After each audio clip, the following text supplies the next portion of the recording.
because my mic wasn't, working. I think it was her internet was kind of freezing up the last time, and the recording didn't come out. And then halfway through, her power went out. I said, "Oh, it's gonna be one of those nights." Yeah, one of those nights. All right, let's see. Chipped the nail earlier. On Facebook. On Facebook Live. On the book face. On the live. We're live. Are we? Yeah, there we are. Yeah. Excellent. Facebook. On Facebook Live. On the book. Hang on. On the live. Yeah. Wait. I started the other thing. We did the other podcast at 7, and I started it, and then I hit a button, and then I had 3 of them playing, and it was freaking me out. It's totally freaking me out. Okay, sorry for those of you who are just popping in. My bad. So welcome to the live show for the Disney Parks podcast. This is where we do our raw recording, so it's like warts and all. So you're going to see how we do it. And we're going to do the show a little differently. Normally what we've done in the past is we've done like our regular show. And then we do, hey, Steven, how are you? Good to see you. And then we do like our show, our infotainment show. Yeah, thank you. I was right there. And it was like, my brain froze. So we normally do our infotainment show. What we're going to have to do is to split those shows out. So we're going to do this show for about an hour. Stop it. Stop it. And then we'll start another show and we'll do the infotainment show. So for us, it's going to be the same amount of time. It's going to be 2 different shows, but should all be good. It's good to see you, Steven. Thanks for coming in. So anything you want to say before we get going? I do not. Actually, you know what? I do. Okay. For those that are watching, you have seen this. It's called Disney Files. You get this if you're a DVC member. It comes out quarterly, monthly, maybe something like that. And Jim Korkis wrote this interesting article. Here's Jim. Yeah. All right. And I hope we're going to get Jim back on to do some things. So I want to read this. This is talking about 1971. You ready? This is going to blow your minds. Okay. A Vacation Kingdom package costs $30. Let's start this again. A Vacation Kingdom package priced at $90 for adults and $33.50 for kids included accommodations for 3 nights at the Contemporary Resort or the Polynesian Resort, 4 days of unlimited use of the Walt Disney World Transportation System, 4 admissions to the Magic Kingdom Park, which included 28 theme park adventure ticket coupons, good for any attraction, and $30 of recreation coupons for golf, water sports, and more. $90 for an adult for 3 nights at the Contemporary. I'd like to call them and say per person. $90 per night, per day, per person, per night? No, just per adult. That was the package. I'd like to call them and say, I'd like to get the Vacation Kingdom package, please. Yeah, they're going to say, no. But thanks for playing. That expired 44 years ago, sir. Oh, wow. I've got those passes that don't expire. Yeah. No, they said they don't expire. Isn't that crazy? Yeah. That's amazing. Yeah. An E-ticket was 90 cents. A D ticket was 75 cents. A C ticket was 50 cents. A B ticket was 25 cents. And an A ticket was 10 cents. Wow. So you could have ridden the People Mover. You could have ridden the People Mover. Oh, wait. No, People Mover wasn't around. No, not the, let's see, DE. Yeah. No People Mover yet. No, you could have ridden the Sky Buckets for $0.25. Yeah, probably. Wow. Yeah. Isn't that crazy? I was just a baby back then, so I don't remember what the prices were like. I don't know if that was exuberant or what. Yeah. Well, I remember. Yeah, no, not really. I mean, it wasn't. I don't think it was overpriced. I think that back then that was probably underpriced. Right. For 1971. Right. Well, they're just coming into their own. Yeah. They're just trying to figure it out. Right. That's crazy. That's crazy. Yeah. Okay, so intro and then go right into this number 2 thing, the iPrep. Sure. Mm-hmm. Okay. And then you want to do the meetup, the T-shirt, the books, and the call us. I'll do the iPrep thing. Sure. That's fine. You want to do that? I don't care. You can do it. Okie dokie.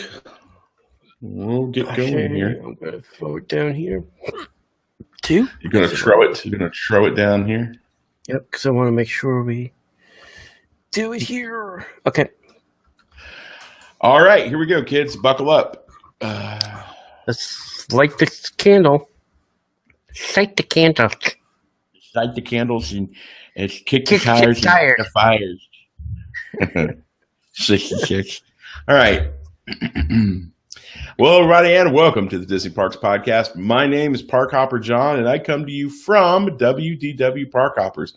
Joining me on the other side of the internet is Mr. Tony Calsanova from Disney by the Numbers. How you doing, Cyber Sunday boy? Cyber Monday. Cyber Monday. Yeah, Cyber Monday. Sorry. Yeah, whatever day. It's probably just Cyber Week.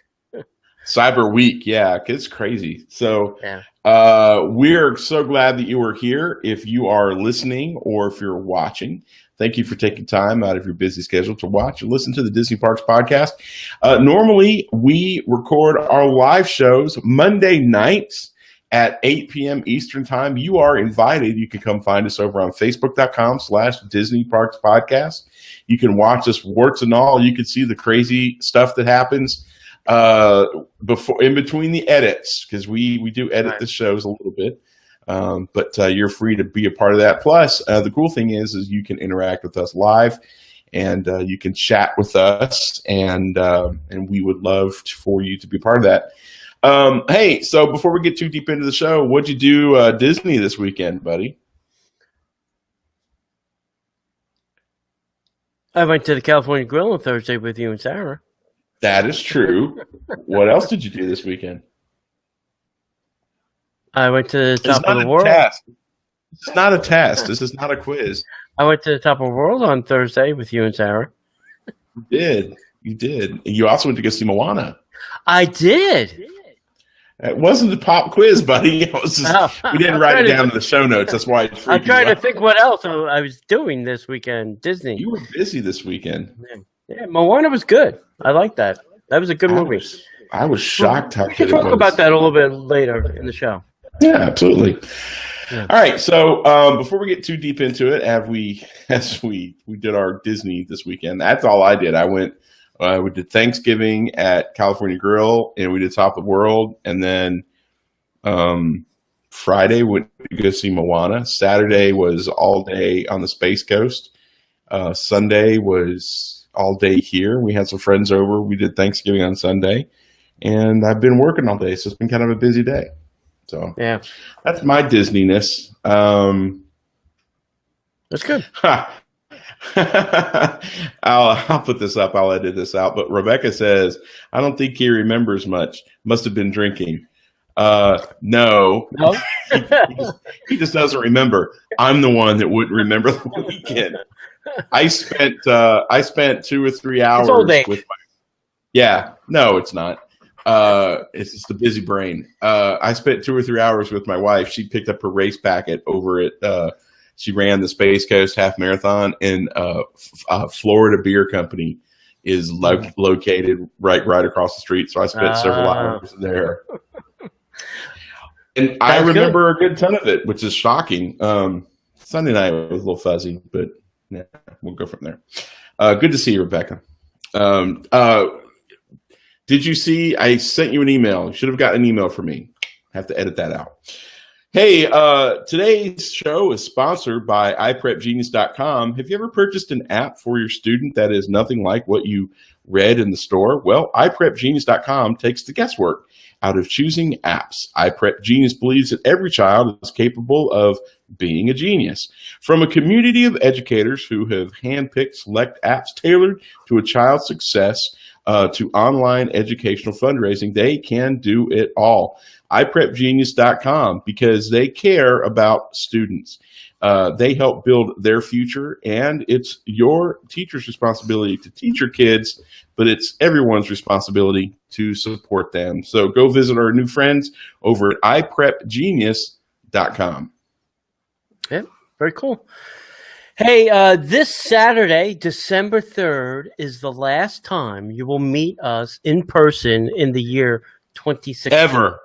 Oh, wait. Sorry. 2016, this is it. This is the last time you can come out and say hello. And not exactly true, my friend. I hate to take your thunder on that. When's the next time? December 10th, the following weekend. What are we doing? That's going to be the Disney Parks Podcast open housewarming at Serene Media Studios, a.k.a. my house. Uh-huh. So there is another possible chance. It's going to be crazy, but yeah. So December 3rd is the last official one. Yeah. So we it'll be our we're calling it the Christmas crawl. Think monorail crawl, but with Christmas trees and gingerbread and alcohol. We're going to start at 7 p.m. at the Outer Rim at the Contemporary. We'll probably spend about an hour there and then head over to the Poly. Probably go to Tambu because you can't get into Trader Sam's. Tambu Lounge, we'll hang out up there probably for about an hour. Head over to the Grand Floridian and then go over to Meinzer's or whatever. I printed some of these up, which you can or cannot see if you're watching. This kind of our monorail call thing. I changed this one up. This has I think this was the 5th time we're doing this, so I'm calling this the 5th annual stuff. It's got some monorail drinks on it. It's got some monorail trivia, and then on the back I put some Christmas facts that you can take with you. So if you come to the crawl, you'll get one of these little ditties to hang on to as a little souvenir amongst some other stuff I got. So December 3rd, 7 p.m., Outer Rim. It's on the 4th floor of the Contemporary. Come up. We're going to meet there. Try and be there by 8 p.m. because after 8 p.m. we will be on the move. And then it's always hard to try and catch up to us. So try and be there at least no later than 8 because we'll be gone. I'll leave a note on the front door, and then you can hopefully catch us at the next place. We'll leave a note on the monorail door, and if they don't take it off, you can find us. I can't remember. What is the server that's always up there, the woman with the black hair? Liz, I think is her name. It's Outer Rim? Yeah. Tall, skinny waitress. Yeah. Yeah, I think it's Liz or something like that. I think so. Anyway, we'll leave a message with the server up there because there's only one ever, and she can tell you where to find us. Next thing up is Disney by the Numbers T-shirt club. Don't forget to sign up. Go to he's got it on his wall. I got on my Carousel Progress. Go to DisneyByTheNumbers.com. On the left-hand side, there's a T-shirt sign-up form. Just complete the form. It's not a blind box. It's not a subscription. You only buy the shirts that you want. What happens is around the 1st of the month, you'll receive an email. It'll show you the shirt. Everything has to be purchased by the 10th of that month, and then it gets shipped at the end of the month. So it's as simple as that. You only buy whatever you like. Next thing up is books. We're having a Cyber Monday sale, but you're probably not going to hear this until Wednesday. John, your book is on sale, correct? For $10 now? Disney Bucket List? Yeah.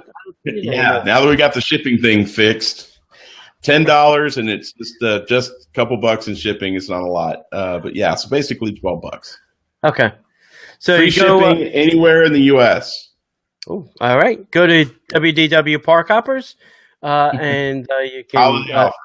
Yep, holiday offer. Get John's book, $10, and then his great shipping price. Probably on the link from Disney Parks Podcast. You get the links there. Also, then there's my book, Disney by the Numbers. $15, free shipping, all inclusive, all signed. If you don't like and you don't want to get it from me, I'm fine with that. You can go to Amazon. You can get it from Amazon. if you trust Amazon with your money, either way, I get paid. And I think John's book is also on Amazon.com. It is. It's unsigned, but yes, you can get unsigned on Amazon. Right, yeah. You can't get mine signed either on Amazon, but at least they're there. I know some people don't like trusting, small sites with credit card information. I get that, even though it's done through PayPal. Right.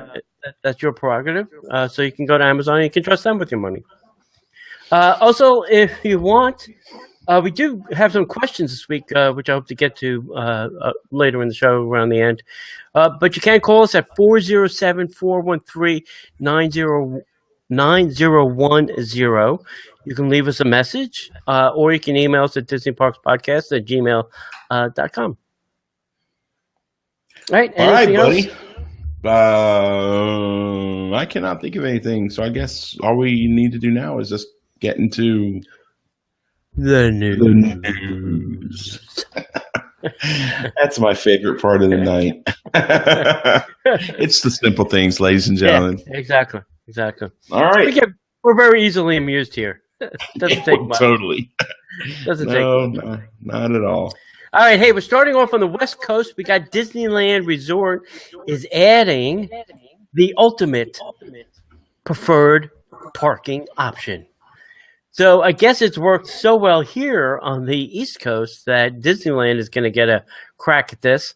So this started on November 21st. Guests arriving at the Mickey and Friends parking structure can now pay $35 instead of the usual $18 in order to be guaranteed a space close to the escalator and elevators. Annual pass holders that have parking included in their passes are able to pay the $17 differential for the parking.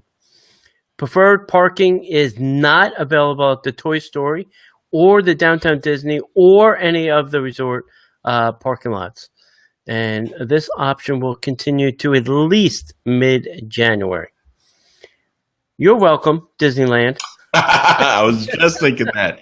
Hey, guys, enjoy that. It's been a big hit over here. Now, actually, it has. I mean, people. I cannot believe, guys. Forgive me for this. I love Disney. Tony loves Disney, but this is just crazy. Yeah. You cannot park next to the Magic Kingdom. It's impossible unless you're staying at the Contemporary. That's the only way you can park close to the Magic Kingdom. You have to get on a tram, or you have to walk a little bit of a way to get to where the monorail or the ferry boat dock is. Yeah. Paying extra money to be that much closer is just crazy talk. And I've got friends who were chomping at the bit to do it. I know. I don't get it. What they don't mention in this one is, does this one come with a free bottle of water?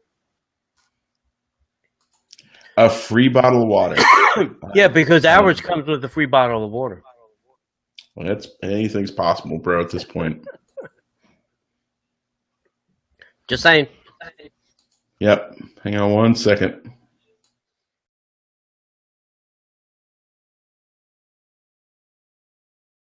Ah. Oh, there we go. I was really pixelated. Fixed. Ha! I fix you, internet. Yeah, Jeremy. Yeah, it's really not. It's a $35 bottle of water. I'm sorry, I was mistaken.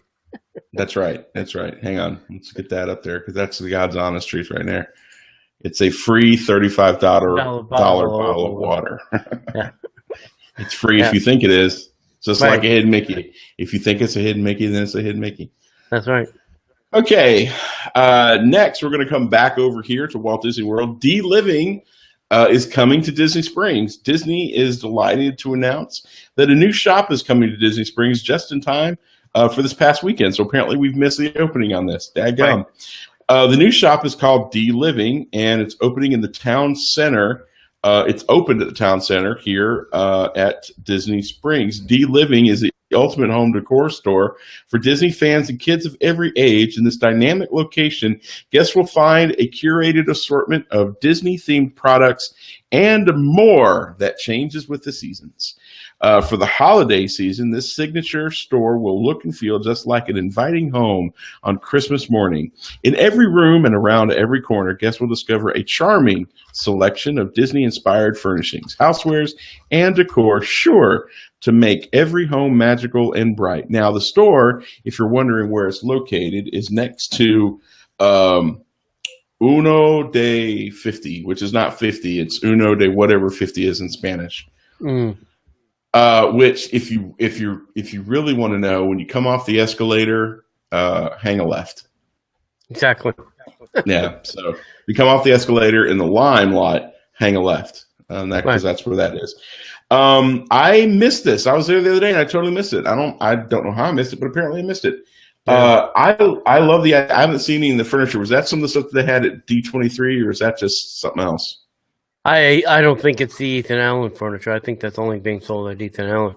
I think this is other stuff.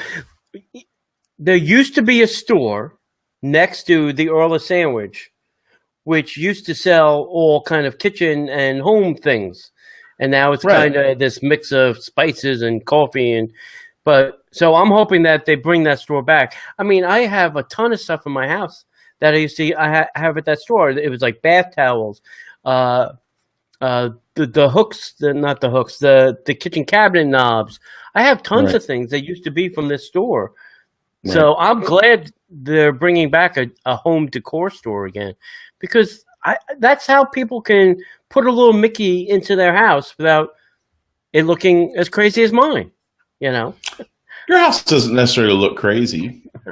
Well, all right, it's completely covered, but I mean, if you want little subtle things of Mickey and whatnot in your house. Yeah. You want it to kind of blend in, you know? Yeah. I get that. Your house is a little over the Honey's top. House is not. It's a little over the top, but it's not horribly over the top.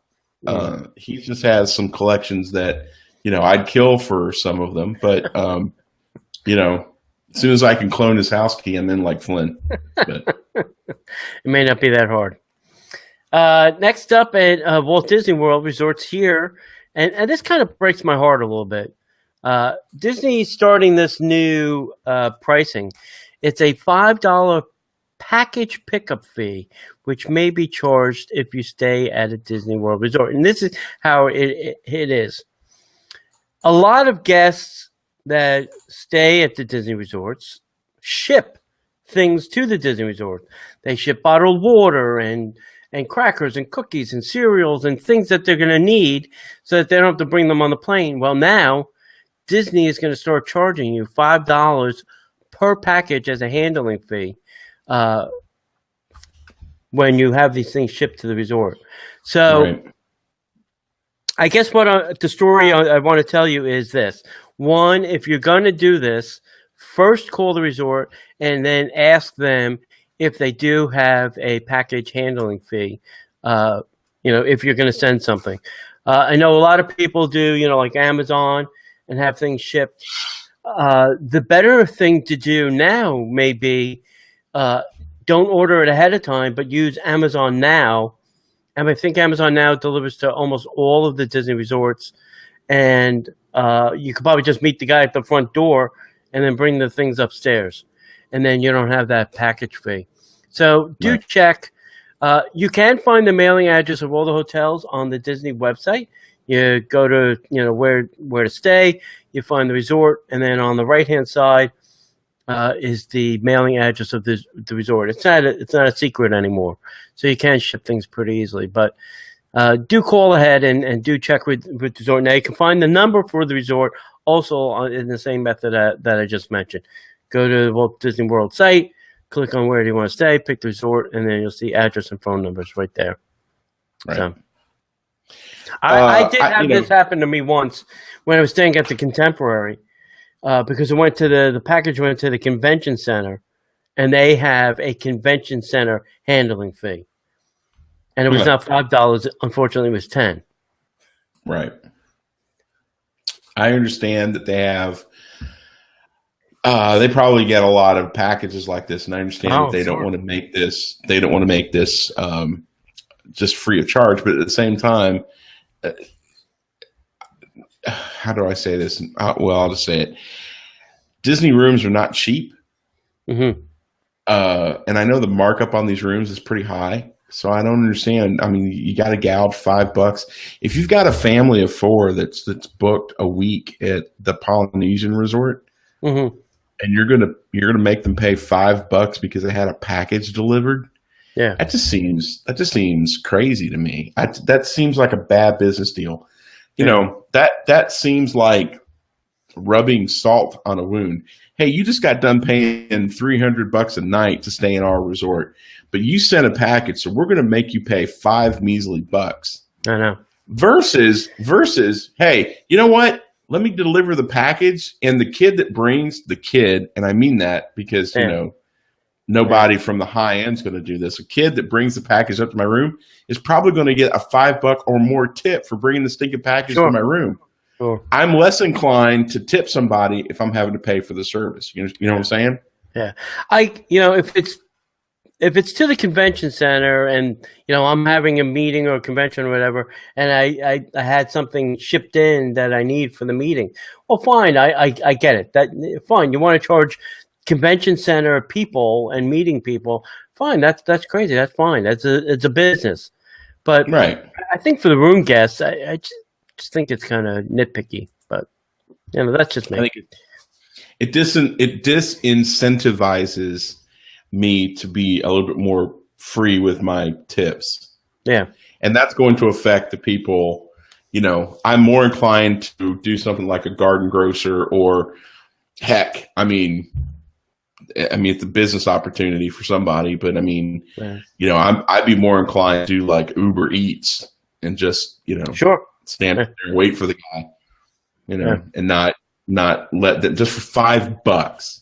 I know. This is kind of mad, crazy thinking that happens to me when I hear that kind of crazy stuff. Yeah. Hey, if you like this show and you like what you hear and you want to share with friends and family, that's great. You can also help by going to patreon.com/Disney Parks Podcast, and you can sign up. You can help contribute as little as $1, or you can do a one-time donation, whatever you feel you know, the show is valued to you. And we have some great things that we're giving away there. We have different levels of contribution.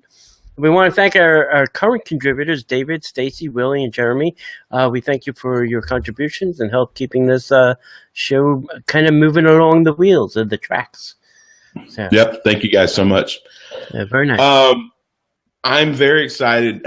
I'm very excited about this next story. And I'm also very intrigued by the story.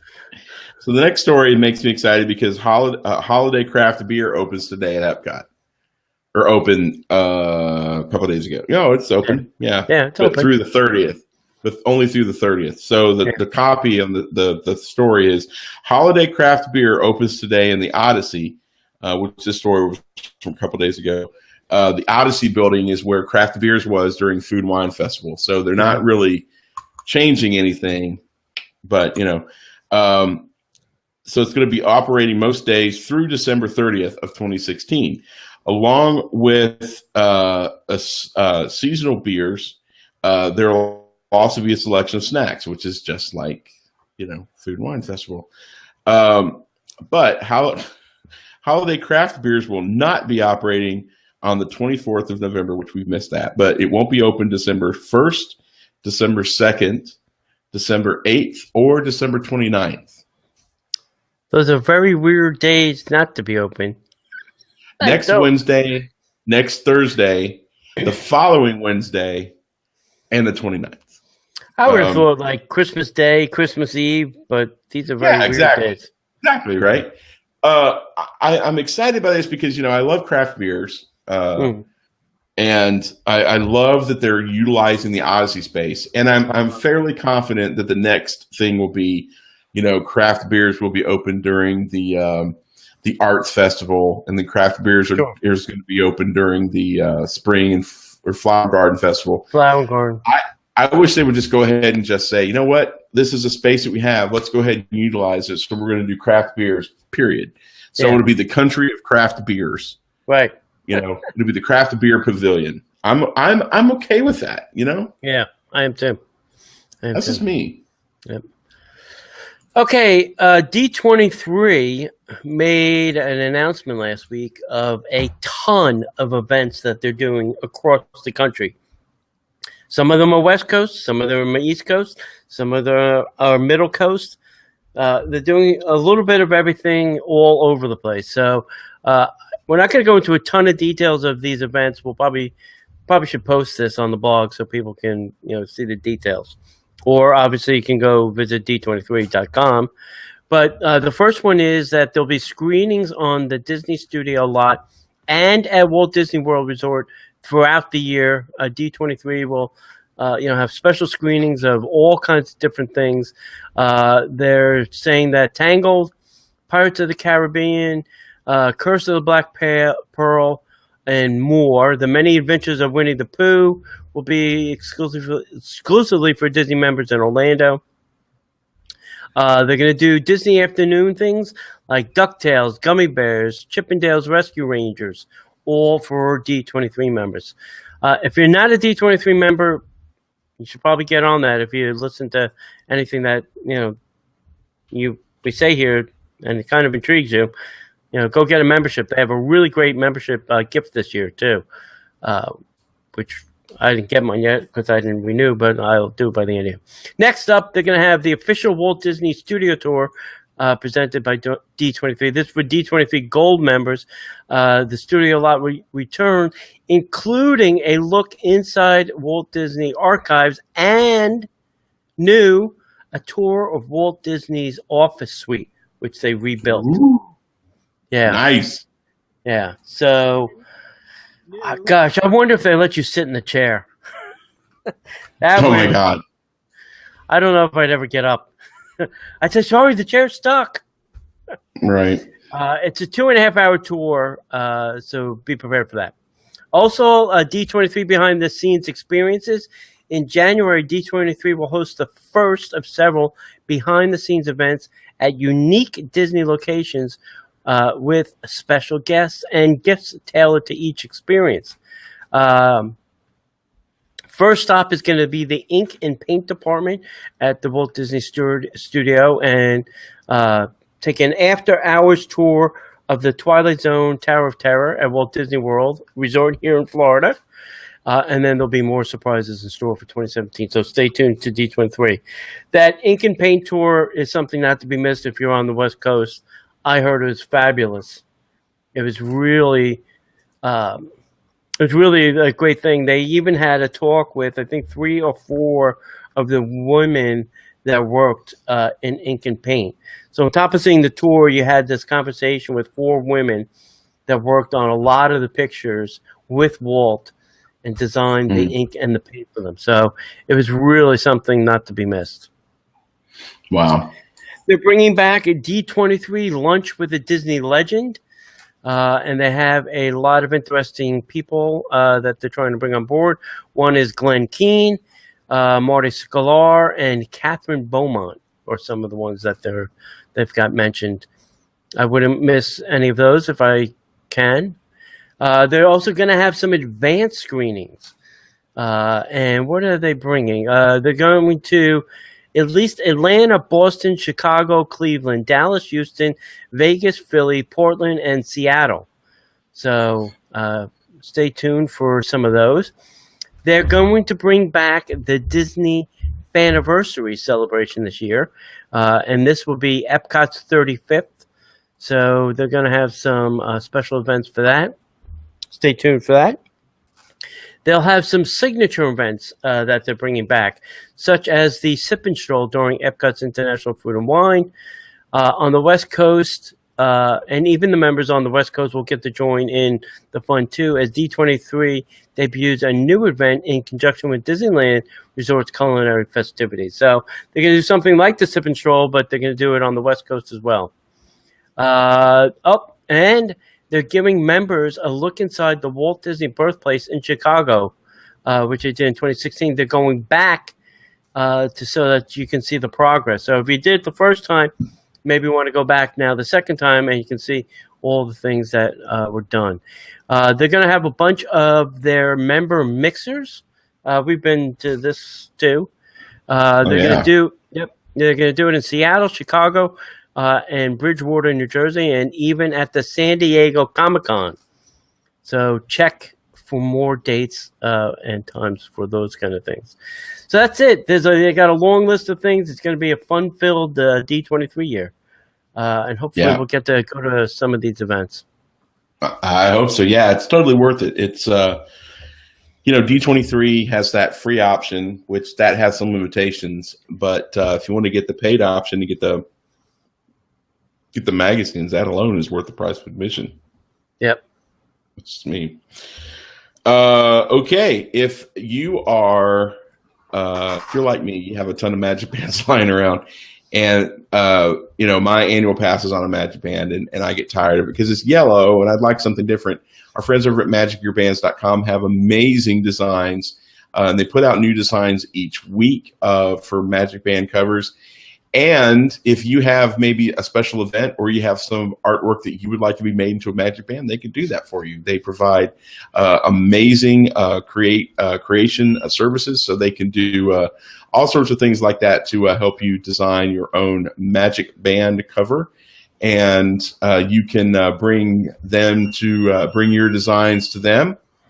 You okay over there, pal? Yeah. Mm-hmm. Okay. So you can bring your designs to them, and then they can make it a Magic Band. You can tool around it. Maybe you have a family reunion or something going on.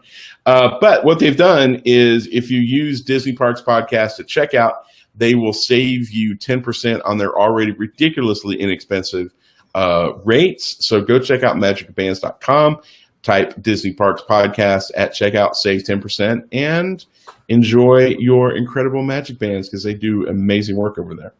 Yeah.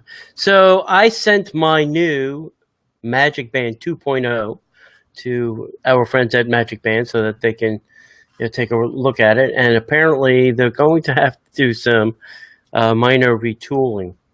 Really? Yeah, it's a little bit narrower. It's got a little different shape. So they're updating all their designs to be Magic 2.0 compliant. Unfortunately, there's 309 designs that they have to adjust.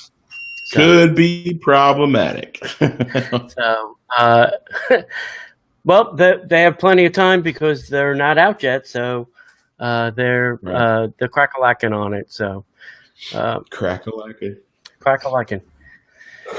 That's funny. All right. All right, guys. So we got a very exciting news story here for both Tony and myself. Two of our favorite things. For one night only on December 3rd, the one night that we're doing our meetup. Yep. Join two of the country's most celebrated chefs, Iron Chef Masahiro Morimoto and Chef Art Smith, as they pair up for an intimate, progressive dinner at their respective restaurants, Morimoto Asia and Homecoming Florida Kitchen and Shine at Disney Springs. They left off the and Shine part. Yeah. The evening will begin with a 3-course Pan-Asian feast at Morimoto Asia that will feature some of the Iron Chef's favorite dishes from the seasons, including Alaska King Crab and Nantucket Bay Scallop on cake, over crispy noodles, 5-spiced braised beef short rib, and a Sancho peppercorn sauce and wilted dao malao. Yeah, and a very special sushi course. Say sushi course 10 times fast, folks. Showcasing the very best ingredients of Chef Morimoto's native Japan. Following dinner, guests will take a short walk across the courtyard to Homecoming, where Chef Art Smith will pull out all the stops for a sweet ending to this magical night. Guests will be able to indulge in a build-your-own Florida strawberry shortcake bar, while also enjoying Chef Smith's signature hummingbird and shine cakes. The evening will include a variety of beer, wine, sake, and moonshine cocktails throughout. The tickets for this event are little steep. Are are $225, and inclusive of tax and gratuity. Both chefs Morimoto and Smith will oversee the entire evening and will be available for photos and autographs. Tickets are $225. Well, I already read that. Blah, blah, blah, blah, blah. Reservations can be booked online by clicking the link, which you don't have because this is not helpful. Sorry, I'll edit that. Reservations can be booked by calling 407-939-MOTO. So good luck getting those reservations, kids. And if you don't get those reservations, you can always come hang out with me and Tony. Yeah. If you don't want to see Art Smith, Chef Morimoto, if you want to see Christmas trees and cocktails, come over with us. Yeah, we'll have more fun. I'm not going to lie. We will have more fun. If you want to see chefs just walking around their restaurant yelling at their team, then go over there. Yes. All right. Last week, the trivia question was, in what year did Disney release its first home video release? 1984. Close, but no cigar. The answer, which we got no responses for, was 1980. What? We got nobody. Really? So either it was too hard or it was Thanksgiving week and nobody really gave a turkey.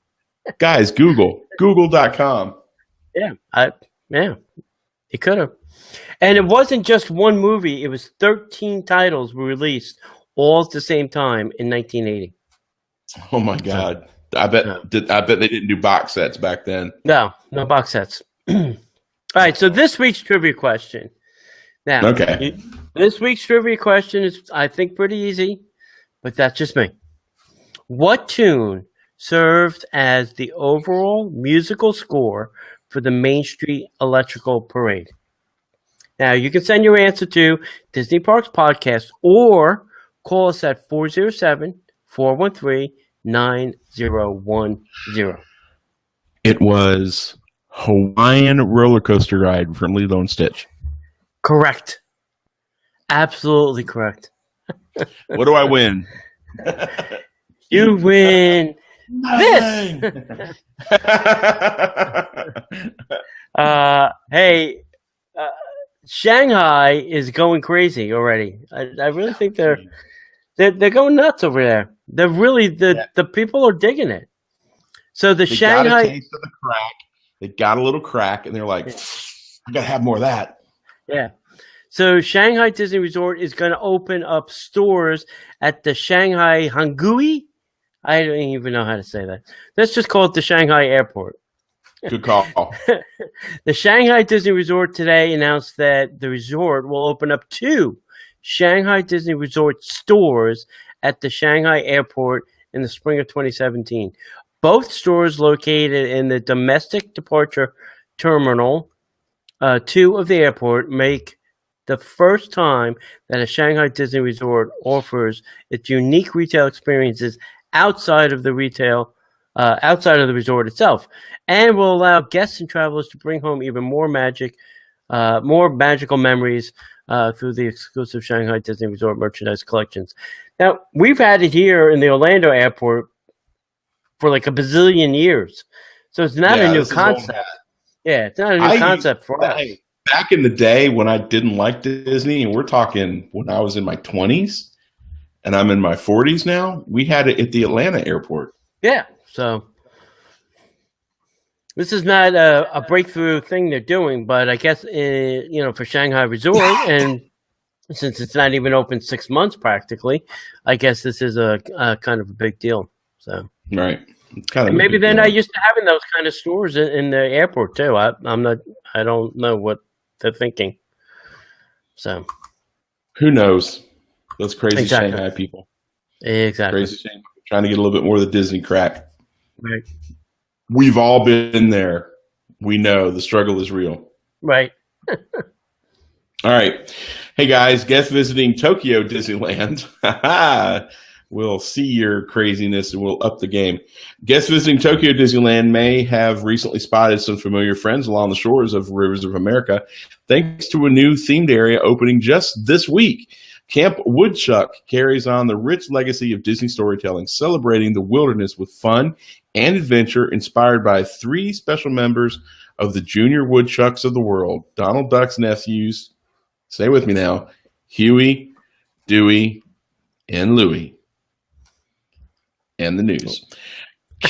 Camp Woodchuck in Western Land gives guests the chance to meet Donald and Daisy Duck in a unique, immersive environment, drawing from classic Disney comic books and short films.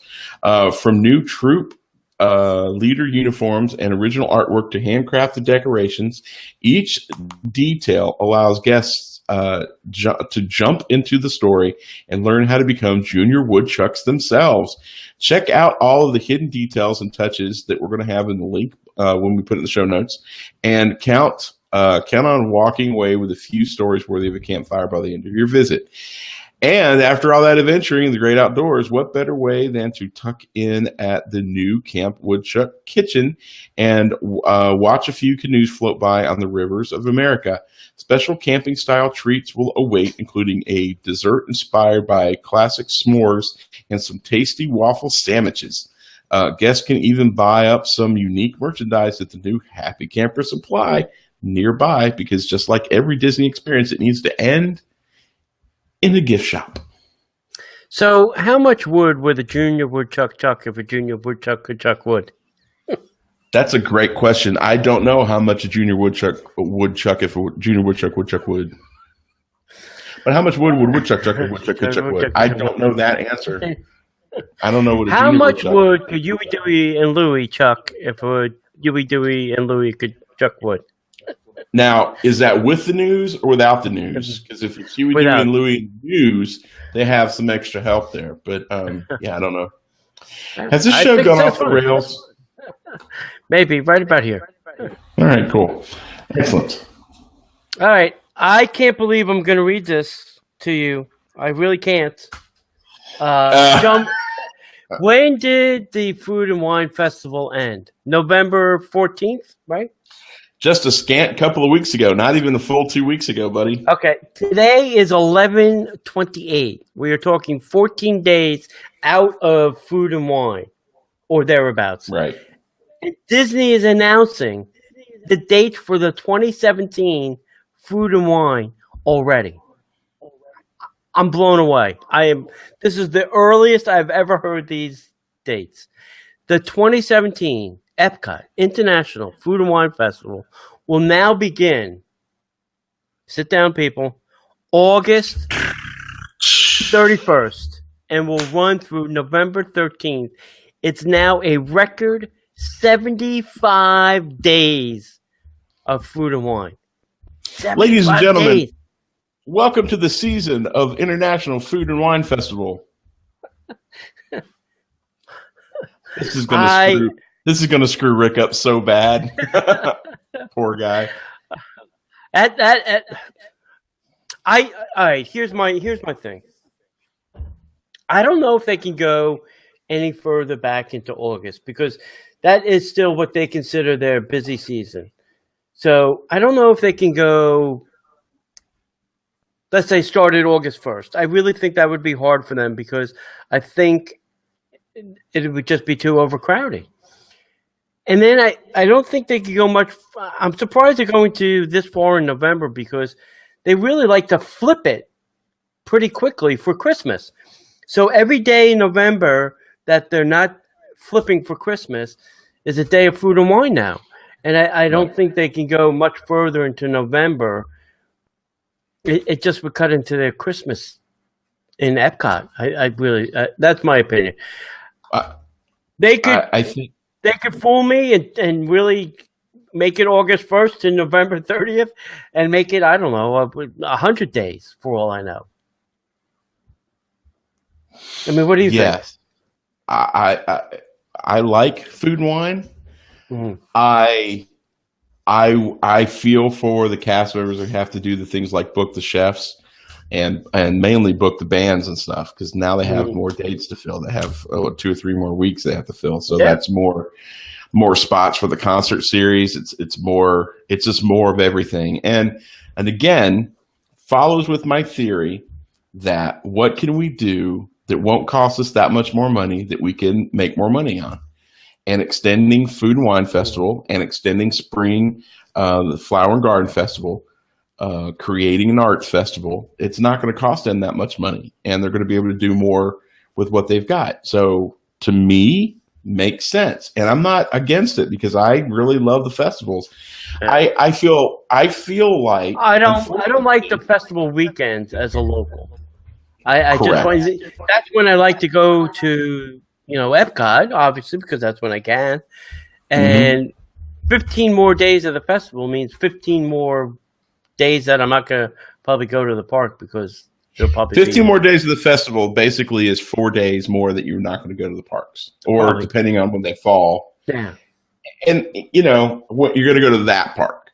And, I kind of get it. But, this is one of those things where I like the change. I kind of like this.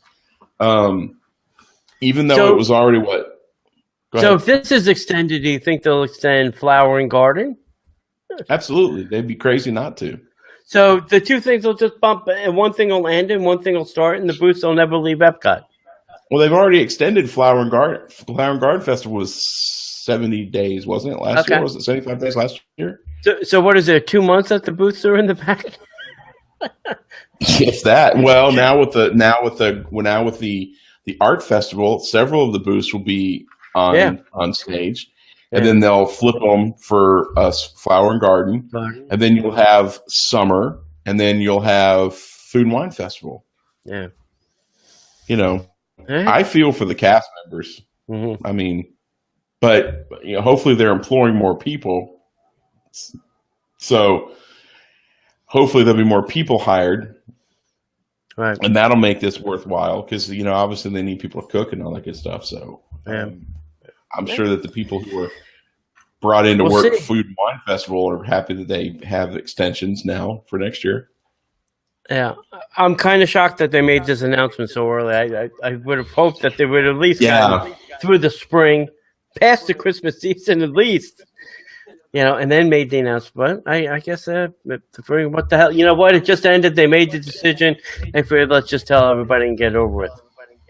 Well, why not? Because the sooner they get that date out, the sooner people can start planning.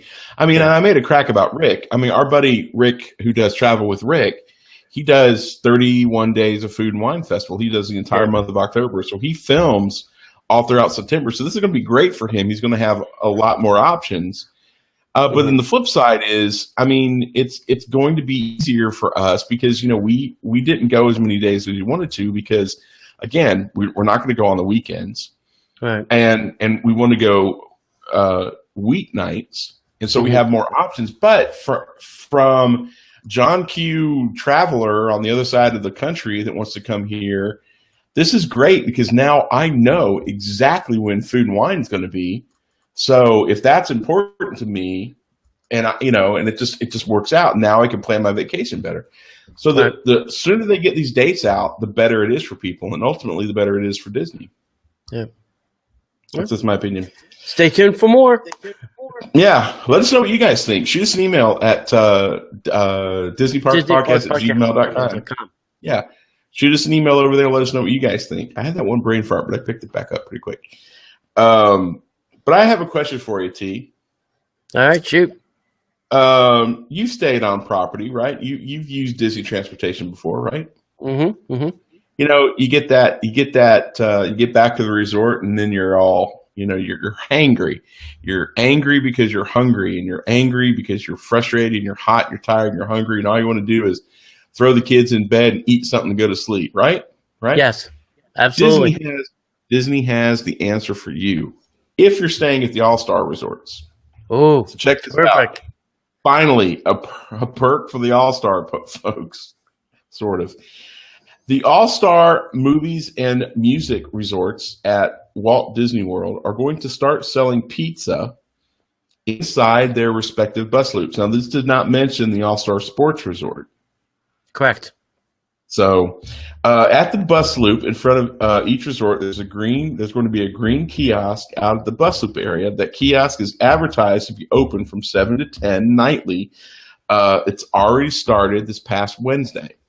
A selection of bottled and canned beverages are available for your convenience as well. The menu is very, very short, but serves a good purpose for those returning from the parks. They've been there all day. They're hungry. Now they can stop there, avoid the hustle and bustle of going into the food court and dealing with all that nonsense. Mm-hmm. They could just walk up and for $15.49, they can get a pizza. It's really not a horrible price. The pizza's good. I mean, it's Disney pizza. It's not, right. It's not like Via Napoli pizza. Sure. It's not like Tony's House pizza, but it's Disney pizza. Right. It's a good size, can feed a family of 4. So it's better than a drummer, of which I am. Considering what people pay for an individual pizza at the park counter service restaurants, it's really quite a bargain. So, this is one of those things that kind of makes sense, and I think it's great. Hopefully, people will be able to take the pizza back to their room and not spill it with the balloons and all the crazy stuff that you come bearing gifts from the parks anyway. Here's the one thing that would make this better. And Disney, if you're listening, take heed. You ready? Yep. If you could order your pizza by text on your phone and they'd have the pizza and the beer ready when you got there, it would all be paid for because you could pay on the app. Then that would make this a killer. You get off the bus, you go to the kiosk. Hi, I'm number 20. Oh, hi, Mr. Kelso. Here's your pizza and your drinks. Thank you. See, this is where Tony. This is where Tony is just crazy. I mean, he takes a good idea and he has to. By God, I have to insert some technology. So let me do an app. How can we make this better? This is the Experience app. They have one. Just put pizza. Make a pizza button. Yeah. Yes, I agree. It would be better. Right. But if they could do that, then you could order the pizza, and then they could have the pizza delivered to your room. Okay, that's even better. How much is a pizza and drinks delivered to your room at an all-star resort? I don't know. We did it. Well, we did it at Gadani when we were staying there. We ordered like 4 pizzas, and that was that Disney pizza. Yeah, that was Disney pizza. Yeah. we ordered like 4 pizzas. I have to go back and check because if it's more than $15.49, I'd pay that convenience fee. Yeah. They should just do orders like that. They just electronic orders or phone orders. Okay, so I'll give you that one. I'll give you that one. Normally I push pretty hard. I when I first read the story, I thought it was stupid, but then after a while thinking about it, I'm like, there were times I was hungry, but I think I'd like the pizza delivered to my room, or at least have it ready so I don't have to wait. I don't like the waiting part. 2 table service credits. Table service credits. That's we're locals. The locals were like table service credits. What the heck? But yeah, I would do that. A couple table service credits, knock it out. Why not? That'd be awesome. I just think that if I'm going to wait at the kiosk, what's the difference of waiting at the kiosk or waiting inside for it? I don't see the difference. So if it was, like I'm saying, if it was ready for me at the kiosk and all I had to do is like pick it up, maybe the pizza's already be done or already warmed and ready to go.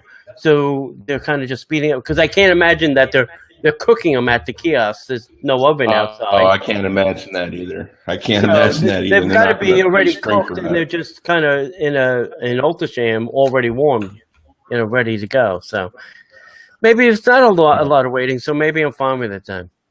It's the waiting. It's the waiting thing. I'm sorry. I understand. You don't like to wait for anything. I don't. I totally get it. I don't. Totally get it. Linda, now I want pizza. I'm with you, kind of, All right, good pizza. Yep. Linda's buying group pizza. Now, okay, so Rebecca's got a great comment. Rebecca says, just eat in the park. I don't have kids, but I've seen kids on TV. And yeah, yes, I agree They're with eating you. machines. Yeah, I agree with you. But at the same time, I mean, it wouldn't be a bad idea to have pizza at home.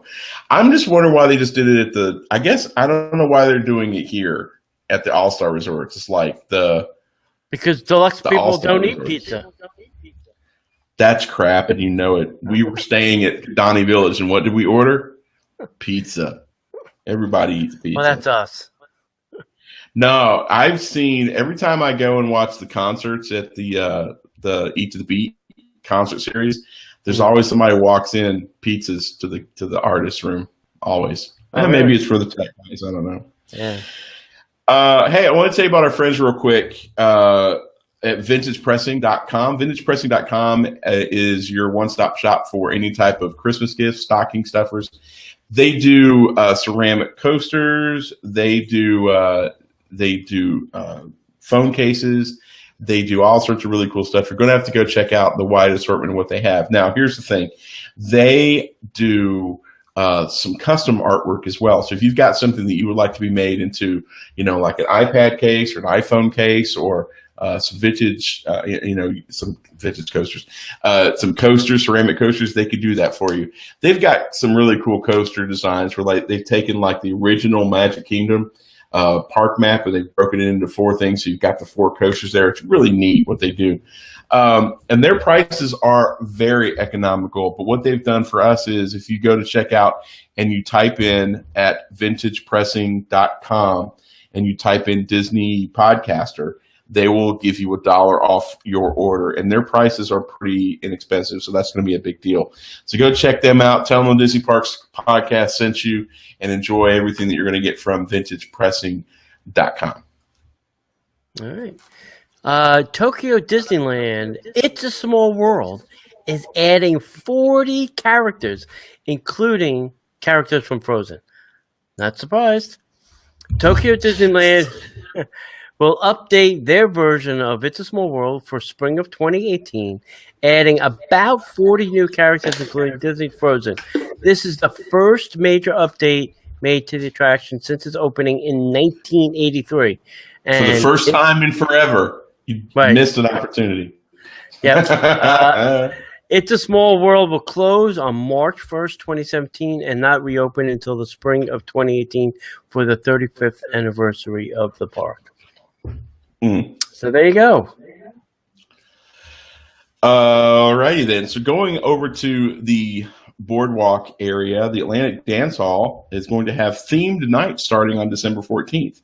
December 1st. I didn't read that right. Starting on December 1st, the Atlantic Dance Hall at Disney's Boardwalk Resort will begin theme nights 3 days a week at the nightclub. The speculation is that on Tuesday nights, the theme will be 1990s. On Wednesday nights, the theme will be 2000s.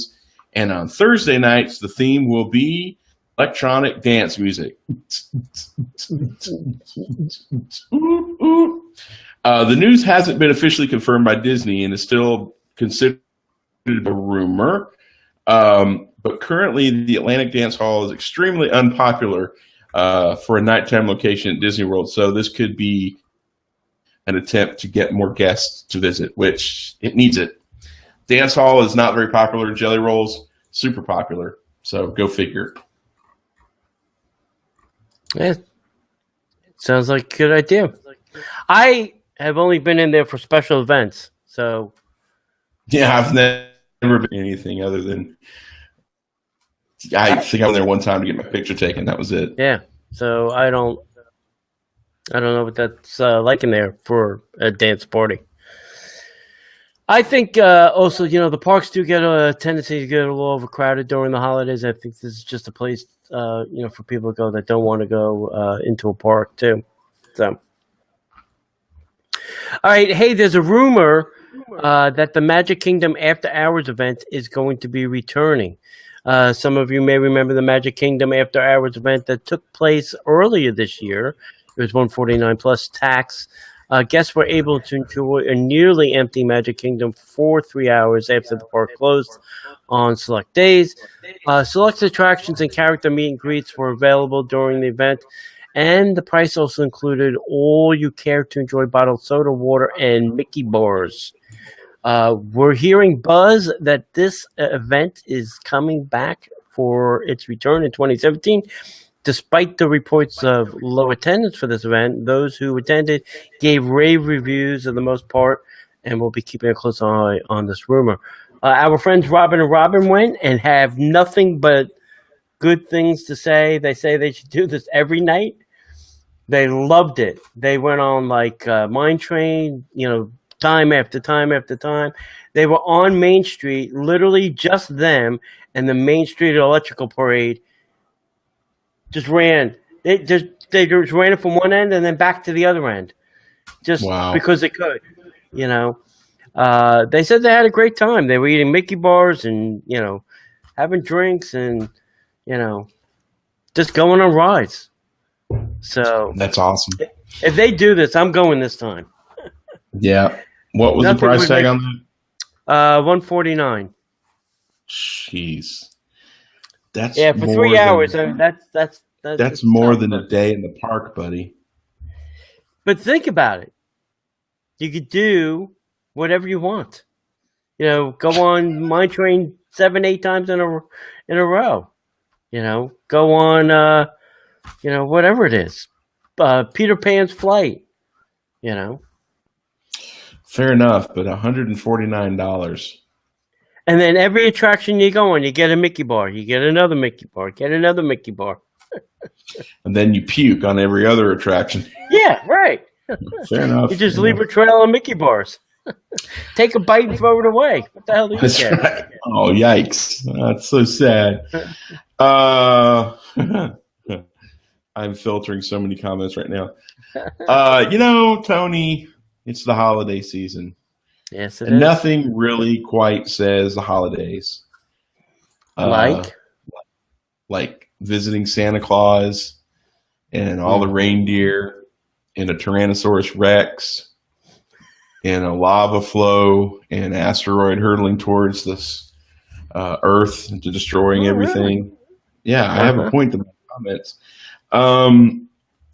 Seems there's something new happening at Disney Springs. The T-Rex Cafe. Sit down for this one, kids. This is going to be a slack red moment.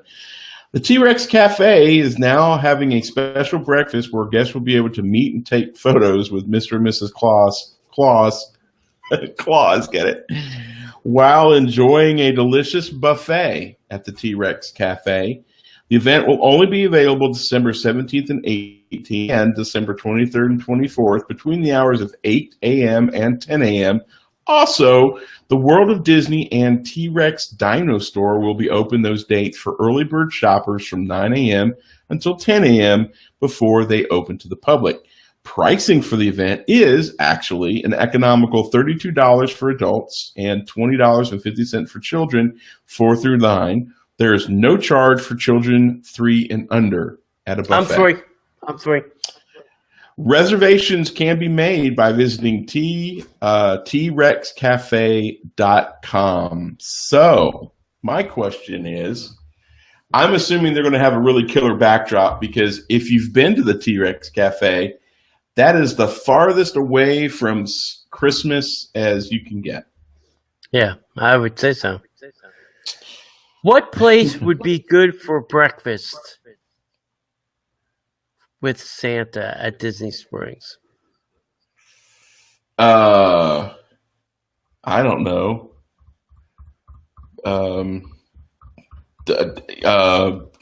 Splitsville could do like a 50s, 60s version of Santa. Morimoto, Homecoming. Homecoming probably more so than Morimoto. Morimoto doesn't strike me House as of like a Blues. Christmas place. Wolfgang. House of Blues isn't a bad idea. Yeah, it's just kind of nutty, and I know they're just trying to figure out. It's only 4 days.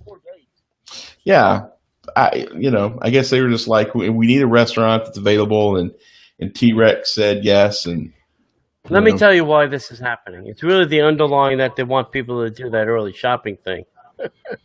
Oh, They want yeah, more there's money. that. Yeah, there's that. That's There's what that. it's really Saw all that. about. Saw that. Yeah. All right.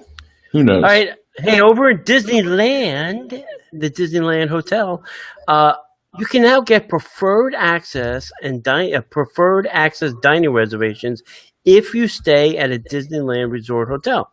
So this is how this works. For a limited number of preferred access reservations are now available for guests staying at either the Disneyland Hotel, Disney's Grand California Hotel and Spa, or Disney's Paradise Pier.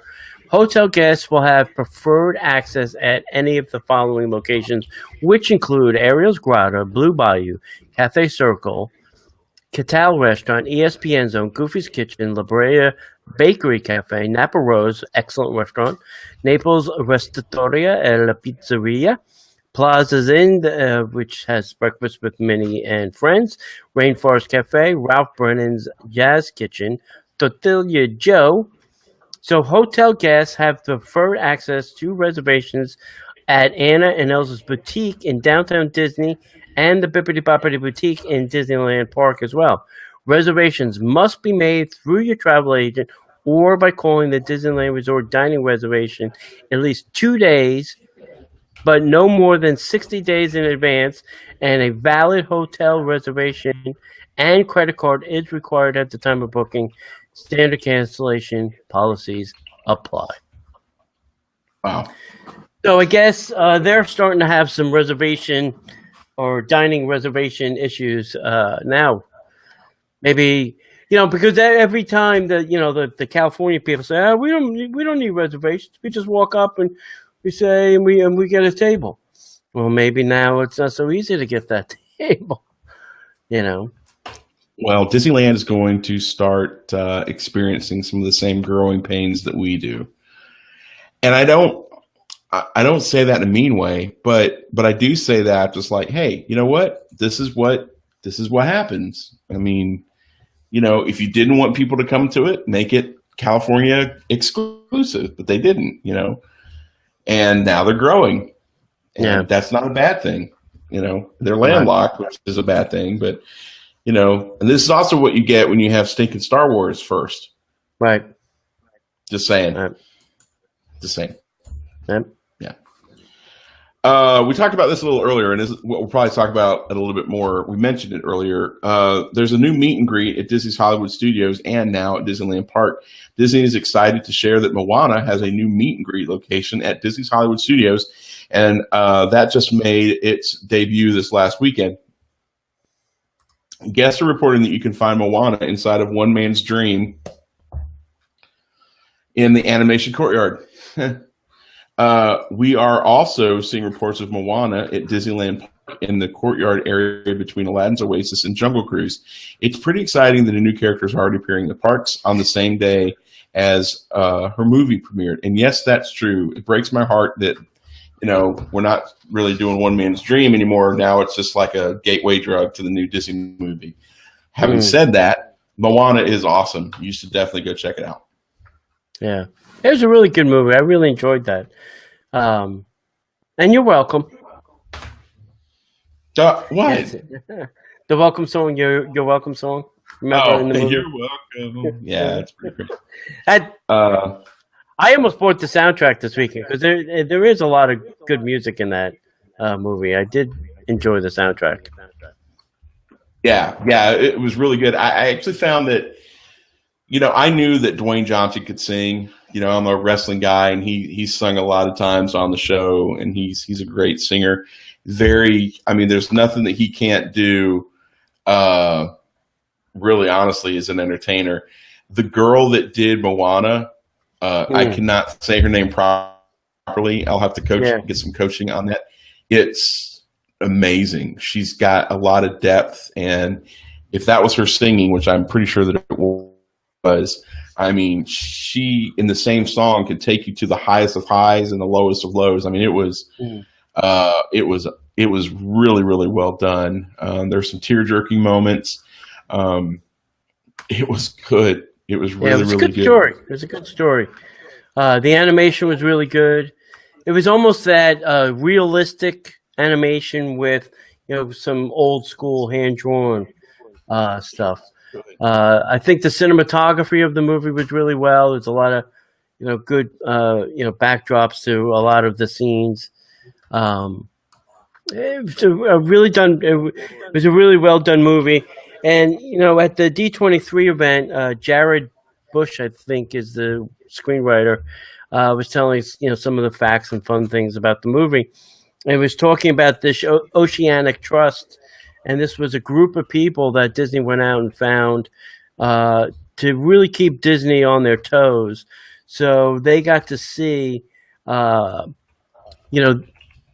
script and the animation as the movie was being developed and the storyboards, so that this Oceanic Trust, which is was a group of people to make sure they were sticking to the Polynesian theme of this movie, wasn't making something or putting the Polynesian people in a bad light. So I like that. I like that they had to answer to people for the animation. It wasn't, oh, let's just do that because it'd be a great story. They they kind of kept it real. So it was good. It was good to hear. Yeah, it's good story, good animation, great music. Lin-Manuel Miranda wrote some songs, and actually at the end they played his version of "You're Welcome," and I liked it better. Yeah, yeah, I did. I mean, it was it's a little bit more real. Yeah, I think the CD's got both versions. It does. We haven't got the CD yet, but that's high on our list to get. I may just buy it on iTunes. If you haven't seen the movie, go see it. The other thing I will tell you is almost every theater in America is pre-selling tickets to Rogue One. And my guess is if you want to see it the opening day on the 16th, you should probably go out and get your pre-sale tickets now, because I think you're not going to get tickets for that weekend very easily. So if you have not begun to think about that, it's opening up December 16th. Go find whatever theater you like and go ask them if they're pre-selling tickets. AMC, I know, is selling them already. And I think some of the other theater chains are doing the same. So probably can get them from Fandango, worst case scenario, and get your tickets for that. So it'll be interesting now to see, because Disney's done really well in their movies, how these two movies are really going to, push Disney way over, I don't know, the gazillion. How much more money could Disney make on movies this year? Yeah, last I heard they had just crossed the $6 billion mark. Yeah. Several weeks ago. So what do you think? 10 billion by the end of the year? No, I think 7.5, 8. I don't think 10. Right. Oh, well, wait, Star Wars is coming out. That's what I'm saying. It's Star Wars and Moana. Yeah, maybe it's possible. I would say Star Wars would probably push them up. Maybe I'll say 8, 9. I won't say 10. All right, I'll say 10. I'm gonna go out on a limb. You do that, buddy. All right. Hey, that's we got anything else, John? Anything else you want to talk about? Nope, not this go round. You mentioned the one thing that you have on the list. Hey, we'd love to hear from you. If you've got a comment, if you've got something you'd like to share with us, you can always find us over on Facebook, facebook.com/Disney Parks Podcast. You can find us at DisneyParksPodcast.com, of course. You can find us on Twitter at Disney Podcaster. And if you would like to leave us a voicemail, you can at 407-413-9010. Best voicemail makes it to the show. That's true. That's true. All right. So you know where to find us. You know how to get in touch with us. And as we'd like to say around here, we'll see you in the parks.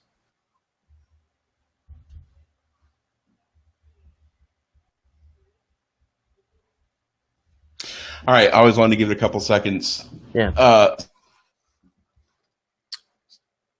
So people were asking what this was. So I've mentioned before that I was a marketing director for a travel agency for a long time, and people were fascinated by the stuff behind us, Tony. So this is, I'm going to show this off real quick. This is from the Seven Dwarves Mine Train preview event that we did. They sent these out to everybody. So this is the back, and this is kind of like the front on view. So that's some of the. Let me see if I get the light here. That's some of the detail. Oh wait, I can see myself right there, right in the front. That's right. That's right. I don't know if you can get these in the parts. I don't think so. But it's something they did. They sent this out to everybody that was at the media preview, and it was really kind of nice. And they sent out a bunch of really cool stuff, and I gave a lot of it to my mom because she got to actually go to that event. I'll tell that story sometime. David Stone in the house. I got to take her on an event. So the house isn't a long story, but she got to be one of the first people to ride the ride ever. And so that was a pretty big deal. So that's kind of cool. So, cool. So let me tell everybody, Tony, what we're going to do right now. Shoot. And then we'll do it, and then we'll come back. So the service that we're using right now is called BeLive.tv. Love it, big fans, and that allows us to do this Facebook Live thing. The downside is that it will only go for 90 minutes, and then it cuts us off. That's why a couple of weeks ago it just shut down in the middle of our infotainment show. So what we're going to do is we're going to stop this. We're going to stop this show. We're going to take a couple minutes, and then we're going to start another one. We're going to do our infotainment. And what is this topic of our infotainment? Top 10 things to do when the parks reach capacity and you can't get in. That's right. What to do when you're locked out. So we're going to talk about that. It's going to be great. It's only going to be like a 30-minute thing. Yeah. We'll probably start at about 9:35 at the latest. So if you guys want to tool around Facebook a little bit and then come on back, you're welcome to. We're going to do the exact same type thing. We're going to go through the show, and you're welcome to be a part of it. But we have to end the show right now. And we want to thank all of you guys, Linda and David, Rebecca and Holly. Let's see who else has been in there. Steven had to leave. Some idiot named Disney Parks Podcast was making comments during the show. Jeremy, our Patreon Jeremy is there. That's awesome. He's got the best last name in the world. So we just want to thank you guys for taking time out of your day. If I didn't see you on the list, I apologize. But thank you guys for taking time. Ellen's in the house. So yeah, we'll see you in a few minutes. Tony, I'll see you in a few minutes. All right? Sounds good. Peace. Did you send me an email for the new show? Not yet. I have to stop this one, start the next one, and then we'll go. All right? Sounds good. All right. Bye. Bye.